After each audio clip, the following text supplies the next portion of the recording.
And we are back with the fourth segment of the GSMC Basketball Podcast presented by the GSMC Sports Network. That fly is just annoying. And in this fourth segment, we are going to be fighting the fly. And we are also going to be talking about Klay Thompson and his free agency, like what could possibly happen, what teams are interested in him, as well as Dejounte Murray and the trade. Let's see. What do I want to talk about first? You know what?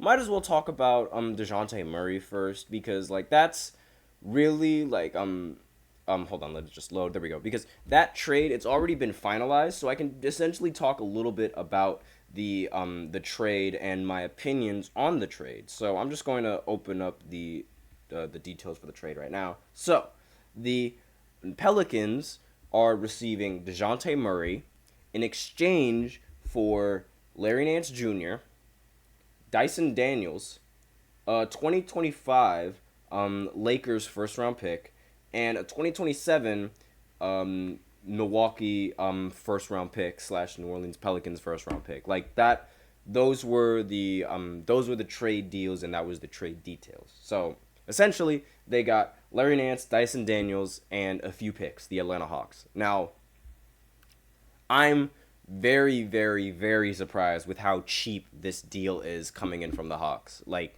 I fully expected the Hawks to force the Pelicans' hand and try to, get the Pelicans to get rid of Brandon Ingram. I fully thought that was what was going to happen. But, they got him for extremely cheap. Like, the Pelicans ended up getting Dejounte for extremely cheap, and I am very, very surprised. Like, I really, there's no words. There's genuinely no words, because it's like, Dejounte Murray, while the experience with the Hawks wasn't all that, fascinating and things like that, I still expected the Hawks to gain some sort of value coming in from this trade. I mean, giving up Dejounte for Larry Nance, Dyson Daniels, and a couple of picks, that's nothing. I think like they should have if it was like Dejounte and Brandon Ingram, just a straight player swap, I would have definitely agreed with that a little bit more. Like that would be a totally solid return, like a solid player for a solid player. But here it's just a solid player in exchange for picks and a couple of okay players. Like I don't think that's a balanced trade at all.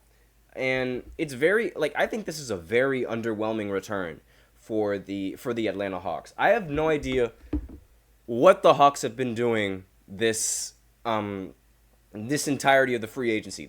In my opinion, they messed up the draft. They should have got Alex Sarr at the as the first pick, but instead they ended up getting another guy from French. Why? Why would they give up? Why would they not pick Alex Sarr? I already think they messed that up. And now here they go messing up a trade where they get a bare minimum return for Dejounte Murray. Dejounte was their second option. And you're getting a minimum return piece for that. Like what kind of deal is that? What kind of deal is that? Like maybe this is because they have hope on Zachary. That was the number one pick that they ended up getting. Maybe they have hope that he's going to be a good asset and they want him to develop. But no, I don't agree with this move at all. I really don't. I think this is incredibly weak coming in from the Hawks. This is a bad move. It's horrible. I think this is just a bad trade. But that is just me. Let me know in the comments what you guys think of this trade. But this is just, it's not, I don't think this is a very good trade. That is just me, though. And now we can move on and go talk about the Klay Thompson little debacle that's going on. Let me just go ahead and see if I have anything else that I need to talk about. No, I don't. So now we're going to shift our focus over to Klay Thompson and the possibilities of where he's going to go. So Klay Thompson, like I mentioned before, the Warriors and Klay Thompson, they were unable to come up with a contract agreement, and now Klay Thompson is going to test the free agency market. So the teams that might look to go get him, there is the Orlando Magic, That is one of the teams that could end up getting Klay Thompson. Then there's also, the Dallas Mavericks. While I do think it's going to be a risk for the Dallas Mavericks to give Klay Thompson all of that money, maybe it'll be worth it. Maybe. I'm like, maybe. Again, huge, huge maybe. Because, you're basically, asking to go into that second. You're basically asking to go into the second apron. You have to win if you're going into that decision. But maybe that's not really the best option for the Dallas Mavericks to go and get him. However, another option, as I alluded to before in the second segment, is that Klay Thompson could end up going to the Los Angeles Lakers. Like I said before, his dad he was from Los Angeles, and his dad also has connections with the Lakers. Not to mention LeBron called him as well. So maybe that will be enough to change his mind and decide to go with the Los Angeles Lakers in the hopes that they can that they can win the championship. And it would be really ironic to see Klay Thompson go to play with LeBron. It would literally personify the phrase, you either die a hero or live long enough to see yourself become the villain. That is literally what it is. It's honestly it would be a similar thing to how Ray Allen decided to leave the Celtics and go play with LeBron on the Miami Heat. That was one of the the biggest decisions that stung with the Celtics, and especially with Kevin Garnett. Kevin Garnett really gets ticked off thinking about the fact that Ray Allen betrayed them. That was sort of the thought process, because Kevin Garnett, he's very, I don't want to say he's emotional, because he's very passionate. That's the word that I'm looking for. So do I think Klay Thompson is going to go to the Lakers?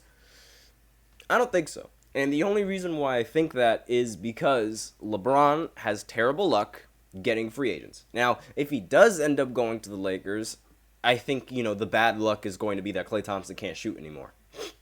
That's really what it's going to be. But who knows? Maybe this will end up working out for the better. Maybe Klay Thompson will actually be able to shoot when paired with LeBron. Because one of the things that's incredibly underrated about LeBron, and I can't even say that it's underrated, honestly. It's his playmaking. Because while he is actually, I think honestly one of the underrated things about LeBron, ironically enough, is his scoring. But his playmaking is elite, without a doubt. And pairing him with Klay Thompson, not to mention with the coaching of JJ Redick, that's one thing that I didn't mention in the second segment. But JJ Redick, while he is inexperienced, and he probably, can the lighting just work for me for a second, please? Thank you. While he is inexperienced with coaching, and this is going to be his first coaching opportunity, coaching Klay Thompson, I think, is going to be really easy for him, because JJ Redick essentially used to be the same kind of player that Klay Thompson is. I mean, I've seen JJ Redick run around screens, catch and shoot, and they run they run those off-ball screens for JJ Redick just so he can, flare out and immediately pop. So I genuinely think that JJ Redick would be able to coach Klay Thompson pretty well on the Lakers, and make plays that are able to set him up phenomenally. Now, we have somebody in the chat, Mainit K. I have no idea how to pronounce the name. Mainit K6. I'm just gonna say, you think Klay still has D move? What about his defense? Oh, do you think Klay still I have no idea what he's trying to say. Do I think it's I don't know what you're trying to say. What about his defense? I mean, I can answer that. His defense is definitely not the same as it was before. It's clear cut. It's not the same as it was before. But really, I'm not looking at his defense. I'm more so looking at the shooting that he brings to the table, because that is the value that he is going to bring to any team that he's a part of now. And you might argue, oh, but he went 0 for 10 in an elimination game. That was one game. I'm tired of that disrespect that they keep giving Klay Thompson, because I grew up when the league respected Klay Thompson. that everyone was scared whenever the ball touched his hands because everyone thought that the shot was going in. That's the Klay Thompson that I remember. And, obviously 0 for 10 recently in an elimination game. It's not very good. I'm not saying that it's good. But you can't have that one performance define his entire legacy. That's just me, though. Now, do I think Klay still has D-move? I have no idea what you're trying to say about that. But if I think that's the move, like if I think that's what the Lakers should do, I mean, I don't agree with, just bringing one star player. I don't think bringing one star player is the answer that the Lakers need. However, I'm not going to doubt LeBron, and I'm not going to doubt the ability that he has to make his teammates better. Granted, maybe his teammates just play horribly in the postseason like they always do. D'Angelo Russell, Kevin Love, who else played bad in the postseason when J.R. Smith, and so many other players that I could name off that just did not perform while LeBron performed in the postseason. But I digress. So I think Klay is going to weigh his options either between the Orlando Magic, or the Los Angeles Lakers. Those are going to be his big options. Now, other teams that are interested in him as well are the 76ers and the Clippers. Now, I think the 76ers, now that they have Paul George, they're not going to bother trying to get Klay Thompson because Klay Thompson is going to try to ask for a lot of money. So I think that team is officially off the table because this was a tweet coming in from Woj before. But the Clippers, on the other hand, maybe that could be another destination that he decides to go to.